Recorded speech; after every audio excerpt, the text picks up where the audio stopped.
You know, for 10 years, Antron Brown was a fixture in the NHRA's Pro Stock motorcycle class. But 2008 brought just a minor change. Okay, call it a big change. He traded in 2 wheels for 4. The move was daring and unprecedented, and so far the results have been absolutely amazing. In just 6 career Top Fuel races, Brown has made 3 finals. He's got 2 wins, and now he rides the momentum of those 2 straight wins here into Gateway this afternoon. And back here in the pits, the fans are here to see Antron Brown. We're right by the motorcycle pits. All your friends are right here. This is where we'd expect to find you, but now it's all about Top Fuel. How about that second win? How did it compare to the first? Dave, it was just remarkable. Both wins were remarkable, but the second one, each round, you know, you weren't planning on winning each round because we had some tough matchups, and going against the Sargent in the final, Corey Mack in the second round, there were like 2 final rounds in a row, and Bob Vandergriff, and Doug Herbert. Not Doug Herbert, actually, David Grubnick. So it's tough competition, and got to take it round by round to see where you end up, because all these Top Fuel cars are no joke this year. Well, you know, Antron, you're the only person to go from Pro Stock motorcycle to Top Fuel. And I know if I got on one of those Pro Stock motorcycles and I let the clutch out, I'd probably scare the you-know-what out of me. Did the dragster ever do that to you when you first got into it? Oh, Mike, without a doubt. I mean, when I got out to that 150-foot mark, as you know, that's when the timing, the clutch comes in. It kicked me in my butt. I was like, whoa!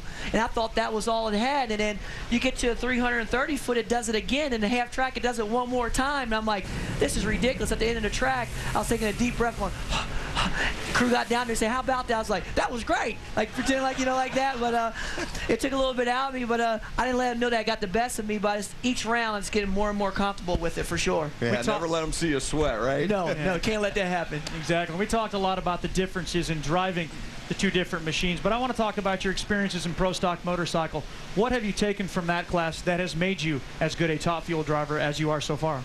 Well, in the Pro Stock bike category, the class is definitely tough, just like Pro Stock car category is, and you have to have a strong focus, like, you know, mentality when you go out there for each round, and cut a good light and be real skilled and make that bike be real finesse going down a racetrack, because if you slip up just 1 instant, you lose the race.